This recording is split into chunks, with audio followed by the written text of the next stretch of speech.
How's it going, everyone? Welcome back to Sigmas and Gamers, and today it looks like we just got a recent report that the original Metroid Prime Trilogy will be coming to the Switch later this year.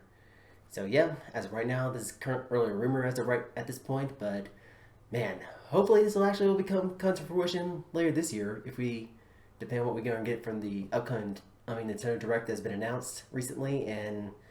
But yeah, hey, without any further ado, as always, let's go ahead and dive right into this, shall we?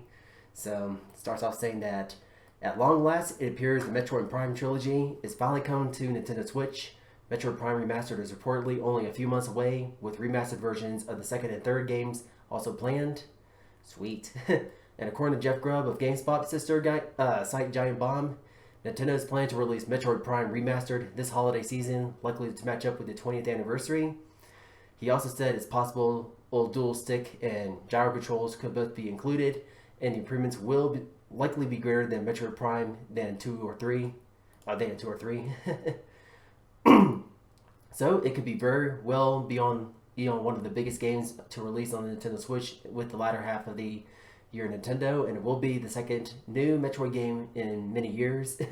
A Metroid Dread was itself a revival of a long dead DS game, initially planned in early to mid 2000s. And although the Metroid series as a whole has been something of a resurgence in both the Metroid Dread and Metroid Samus Returns, this has not been a case for the Metroid Prime sub-series.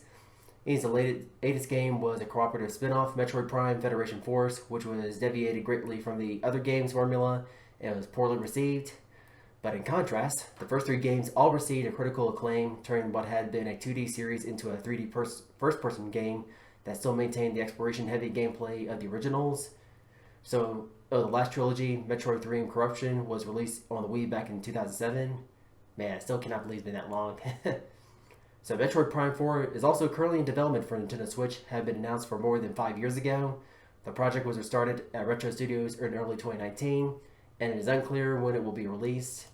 And so, yeah, and I gotta say, really awesome news, and well, technically not really news, but it's currently rumors as of right now, but until, hopefully we might get some news at some point, like with the Nintendo Direct that's coming up. But yeah, I'm sure some of y'all might be saying, "Oh no, it's going to be third-party games and all that stuff." But you may never know what's and all that good stuff, because there's always a good chance that Nintendo could save the best for last, just like what they did when they first revealed Breath of the Wild 2. But I guess may or may not happen back in 2019. But feel free to correct me if I'm wrong. But hey, if that's going to be the case, then that also means that I see Metroid Prime 4 coming out sooner than we expect at this point, so that way, whenever the Metroid Prime Trilogy comes out on Switch, it can also give old fans a refresher of what has happened so far throughout the story, while also introducing new fans of the series to actually get into it as well, especially the ones who first got into the series with Metroid Dread back in last year, back in last holiday season. And gotta say, Metroid Dread, I like to say it's definitely one of my top Metroid games, along with Super Metroid. Like, personally, it's actually my favorite one since Super Metroid, and it has like a lot of improved with the mechanics, and all that stuff. But hey, will actually come to fruition by the end of this year. Only time will tell. And so yeah, that's gonna be it for today's video, guys. And if you found it to be helpful and informative, then be sure to drop a like as always. Subscribe for more content like this. Hit the bell to be notified when my next video is gonna drop, and you got your own thoughts and opinions on the possibilities of the Metroid Prime Trilogy possibly coming to the Switch. I said possibility almost multiple times at this point. But hey, if you got your thoughts on this, go ahead on the comment section below and get a discussion going, because I would love to hear your thoughts on this. And thank you so much for watching, and we'll catch you all in the next one.